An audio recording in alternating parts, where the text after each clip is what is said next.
What's up, Victoria? It's Victoria, and today I want to talk about Mocha Mousse. So Mocha Mousse is Pantone's color of the year, and many years I feel like the Pantone color of the year influences some makeup trends and colors that we see throughout the year. Explicitly, where someone will like partner with Pantone, but also separately where it's just kind of like sparks interest, and Mocha Mousse is this year's color. What I actually really love about this Pantone color of the year, especially in relationship to makeup, is that this is a color that many people are going to have in their makeup collection already. This is like a nude for a lot of people, a transition shade for a lot of people. Like there's gonna be a lot of this to be found in a lot of makeup collections where people can try out this color without having to buy something completely new. So what I've done today is I looked through all of my makeup collection and I pulled out the most Mocha Moussey colors that I could find. So one thing that I have noticed as far as like trying to match up to Mocha Mousse is that when I think of mocha, I think of a really dark, rich brown, but the mousse part is what makes it a little bit lighter. And it's not like a warm color. It's kind of like this true brown that's almost leaning a little bit pinky cool, which is like perfect for me because like that's like a lot of the colors that I already like to use. I did prep a little bit because I am actually going out after this. Well, I'm going to get coffee. It's out is a very big stretch of what I'm doing. But I'm seeing my friend Sarah, who has been on my channel before. She's a makeup artist, so we haven't seen each other in a very long time. So I'm very excited to see Sarah. So if you were interested in anything that's already on my face, you can check out the description box to see that information. So I'm powdered, and everything I'm going to use on my face today is a powder product. So we'll just start with bronzer. That's where I would normally start at this part of my face. So when I was looking through all of the bronzers I had, the thing about bronzers, and I think this is something that we come across every time we talk about bronzers, is like everyone has a different feeling or opinion about what undertones a bronzer should have and what might look best on their skin. So there are yellow bronzers, there are orangey bronzers, there are red bronzers. There's like a current trend of rosy bronzers specifically for people who have a lighter skin tone. And my favorite rosy bronzer is this from Gucci. It's in the shade 1. Because I'm fair skinned, can use a Mocha Mousse color on my cheek as a bronzer. That's not going to be for everyone's skin tone, but it does work for me. So like we're going to be really working in the monochromatic space here on my face today. Pop up Mocha Mousse, a picture of it here so you can see compared to each other. All of my other bronzers leaned a little bit too much into yellow, orange, or red to appropriately work in this. I think another bronzer that I have tried that would work really well for this is the lightest rosy color in the Phytosurgeons line. I think that would also really work as a nice Mocha Moussey color. In the tradition of trying to shout out the brushes that I use is the Jumbo Bronzer brush from Sonia G. And if you're interested in like the brushes that I use the most, I did make a shop my shelf, and I also put little descriptions. I don't know how it looks on the phone, but if you're looking on a computer, there's a little eye, and if you click on that eye, it drops down with more information, and I did put what I like to use those brushes for. I've been getting more questions about brushes lately. That's a good place to start. I do often just grab brushes that I have and they're not special to me or important to me in any way. So I really did focus in on the brushes that I think served a more specific purpose or are going to have more mass appeal. There are brushes of like varying price points in there too. They're not all like $70 Sonia G brushes. I didn't want to do too heavy of a bronze look for this. I don't really love a lot of bronzer either which way, but I think if we built this up to where it started looking really, really warm, that would take away from the moussiness, the Mocha Moussiness of it. So I think we've gotten to a perfect place. When it came to a blush color, this was like fairly easy. And I think this is actually the closest match to Mocha Mousse that I have. And this was a recommendation from HINDASH, not because of Mocha Mousse. And it's a really great product and it's a very affordable, well, it was an affordable product. This is a Japanese brand. I know a lot of people buy their Japanese stuff from YesStyle, which ships out of China, and who knows right now the tariff situation in the United States is like embarrassing. I mean, the United States is embarrassing. We're an embarrassment. This blush is from Excel. So I depotted this. It doesn't look like this whenever you were to buy it. It comes in like a compact that has a little brush, half the blush and then half the brush. So this is what it looks like. And it's this beautiful, just like kind of like taupey blush. And it jumped right from the testing drawer into my makeup collection with like no thoughts, just do, because I loved it so much. I'm going to be using the Sonia G Lotus Cheek Brush. This was a limited edition brush. They don't make this brush anymore. But I'm just going to pick some up. And then with this type of blush, because it kind of looks more like a bronzer than a blush, I keep it more focused on the back part of my cheek.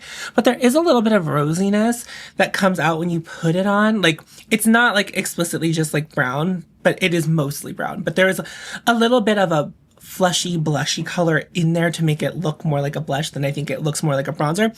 Not that you can't use it as a bronzer if you have skin that would work for this as a bronzer. Also, the whole point of this video is to look in your makeup collection, what you already have, to do the Mocha Mousse trend. None of the makeup I'm applying today was received in PR. The concealer on my face that I applied before was PR, but everything else is purchased. And stuff that has been in my makeup collection either relatively newly or for a while, but none of it was pulled from the testing drawer. That is the Excel blush in the shade 4. So the one step that I was like not sure if I wanted to include was highlighter, because that's a little bit difficult for me. I think someone with like a cooler, deeper skin tone is gonna have an easier time finding like a Mocha Mousse colored highlighter. I did think of this. This is from Gucci. It's the shade Opal Pink, but I think there are some qualities of this that are Mocha Moussey. It's not super pink, and I normally just get like a little bit of a glow from this highlighter, so I think this will really work for it, but I'll put it next to the Mocha Mousse shade. I think most people would probably go for an all matte look if they were doing like a Mocha Mousse look, but that's not really my style. I'll be using the Sonia G Soft Cheek brush to apply this. While I was applying the highlighter, I had the thought, you can definitely do like deeper versions of Mocha Mousse. It doesn't have to be as light as this. I think you just kind of look at the qualities of the lighter version and apply them to a deeper version. That way, if you do have a deeper complexion and you want to like follow along with this trend, you would be able to. The thing about Mocha Mousse is like, it's a pretty easy crowd pleaser unless you are someone who really loves colorful and intense makeup. This is like makeup for the everyman of every person. Like, it's just like very simple, easy down the line makeup. We're gonna move to eyes. I'm gonna prime them really quick and then I will show you what I picked out. If you happen to hear any like stomping or screaming, the child is awake and is like playing with Tiff on the stairs. Normally I like plan a little bit better to record whenever he's like down for a nap or when he's not around. But today I did not have that luxury, and I could have done it all day yesterday, but I needed to check out a little bit yesterday. So just being honest with you, this is how we ended up in this situation. So the first palette that I thought of whenever I thought of eyeshadows, whenever it came to Mocha Mousse, are actually the palettes from HINDASH, because I thought that they would be the most adaptable. I think the shade that is closest to Mocha Mousse is the shade Tan, but I do like to have some depth to my eyeshadow look, so I'm gonna need to add a little bit more, and I think that these in Monochromance, these mattes right here, are going to play along well with the Mocha Moussey shade Tan, and you build a little bit of depth. And then I also did pull out a shimmer because, again, I'm me, and I have to have shimmer. I don't have to. I think matte looks are so chic. Maybe I just don't consider myself chic. And maybe this is something I need to talk to a therapist about. I don't use this brush a lot, but I'm going to shout it out. It's the Surratt brush. It's the one that kind of looks like this. I'm gonna take the shade Tan. The thing about this brush, and why I don't really use it on camera very often, is it's kind of wild and hard to control. Like, I haven't figured it out. Like, I like whenever I'm like building into the crease like that. Like, I think it's really useful for that. And I know that like in the late 2010s, this particular brush went kind of viral and was recommended by like some influencers, but I don't know. I think that a lot of regular makeup wearers who are looking for just something super easy would have a hard time with this brush. I don't know. I don't know that this brush would be worth the investment for most people. Their brushes are expensive over at Surratt. So I'm taking the shade Tan and I'm just kind of like building a transition. The shade Tan is pretty close to my skin tone. I don't know if my microphone picked that sound up, but the sound that plays from my computer whenever it tries to tell me how much screen time I've used, which I never check, by the way. I'm switching to a Wayne Goss 16 brush. This is a discontinued brush. They don't make this brush anymore. I haven't tried the new Wayne Goss brushes. I've been pretty happy with my brush collection, and like I do want to like take the time to like dive deeper into brushes. That is not a priority for me right now, but I'll probably get back to it eventually, just not right now. Picking up more of Tan and going over. I think that that brush from Surratt is better for like loosely pressed eyeshadows as opposed to something dense like what I'm working with. The HINDASH eyeshadows are very, very firmly pressed. Now I'm going to go into the shade Ego from the Monochromance palette, and I'm going to use that kind of in the crease, but kind of it can go wherever because the shades all kind of go together, but we're just building a little bit of depth. I might stop here as far as depth goes because I don't want the look to be too dark. It is like I'm going to get coffee this morning, so I don't want to go too intense, but I also feel like the nature of the shade Mocha Mousse, this whole trend or Pantone color, is like to kind of take it a little bit easier.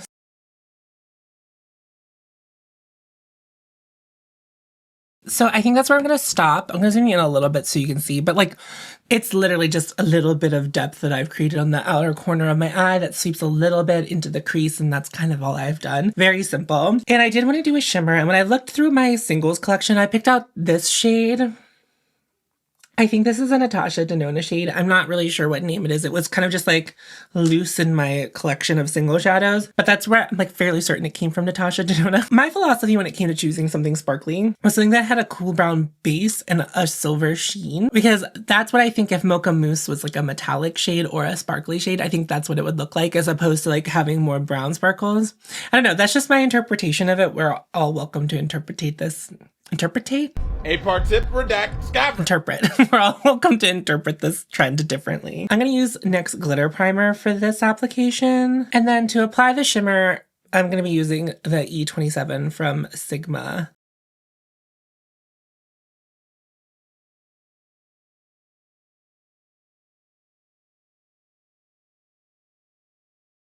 So just a little bit of brown, a little bit of sparkle. I think this is perfect. I'm going to apply mascara and then we'll talk about lip product. So when it came to lip liner, I was kind of between two different lip liners, but they're both actually kind of very similar. So I don't know why it was such a struggle for me to choose. But the one that I ended up choosing was the Makeup Forever pencil in Endless Cacao. This one has a little more brown to it. The other shade that I was thinking about using was the shade M158 from Mob. But I think that this one's going to be a little bit better. But we're not counting Mob out completely in this look.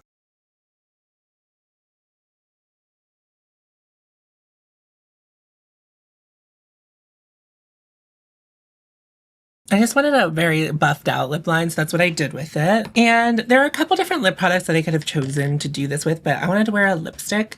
I'm going to change my lip look for whenever I leave the house because I actually got some exciting PR of a lip product that I can't talk about on camera yet that I want to wear to test it out today, just to give it a little bit of a test. So I chose for my lipstick the shade M102 from Mob. And I think the thing about this is it's kind of a corpsey looking shade on a lot of people because of like just the color of it. But I do think it is a Mocha Mousse color first and foremost. Well, not first and foremost. I think it was designed to be concealer lippy, but in reality, I think it can work as Mocha Mousse.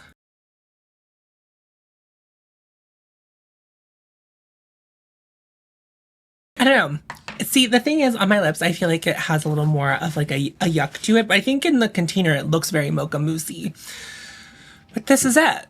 This is the Mocha Mousse look. Super simple, super easy. Makeup I already had. If you were interested in trying Mocha Mousse, check your makeup collection first. I think you'll probably have a lot of things that apply to this. If you have a deeper skin tone than me, I think interpreting Mocha Mousse however you see fit would be a really great way to participate in the trend. Just remember that like trends can mean something deeper, but they don't have to. I think, right, in this situation, Mocha Mousse is a color and a color is a color.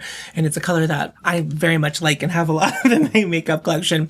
They're not all called Mocha Mousse, of course, but I have a lot of this kind of thing in my makeup collection. So that's going to wrap up the video. Thank you so much for watching. If you happen to be new here, what I've done today is a lot of what I like to do on my channel.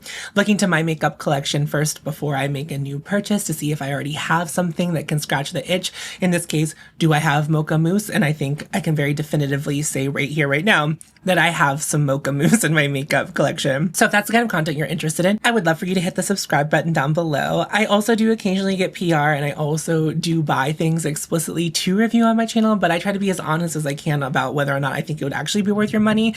But ultimately, you have to decide whether or not that's something that would be worth you bringing into your makeup collection. I can't make that decision for you. I have channel memberships and Patreon. You can check those linked down below. Over there, I do an additional video every single month. It doesn't matter what level of patronage you join at. Everyone gets the same video every month. It's kind of like give what you want if you do want to give, but there's no pressure to ever join my Patreon or channel memberships. I'm just very happy that you are here. There's going to be some links in the pinned comment down below. There will be a link to 5calls.org, which is an organization that puts scripts together for you to be able to more easily call your representatives and feel confident making demands of them. So check that out if you have some demands you would like to make. There's also links to help people who were affected by the recent fires in Los Angeles and also to help people in Gaza. And then the bottom link is a local organization to me in Pittsburgh. It's called Sisters Pittsburgh. And what they do is help trans people in Pittsburgh find housing and things that they might need. So if you could donate to any of those or all of those, I would really appreciate it. And that's going to be it for me. Thank you so much for watching. Remember to follow your haute and you'll find me. And I'll see you in a video very soon. Go forth. Tits out.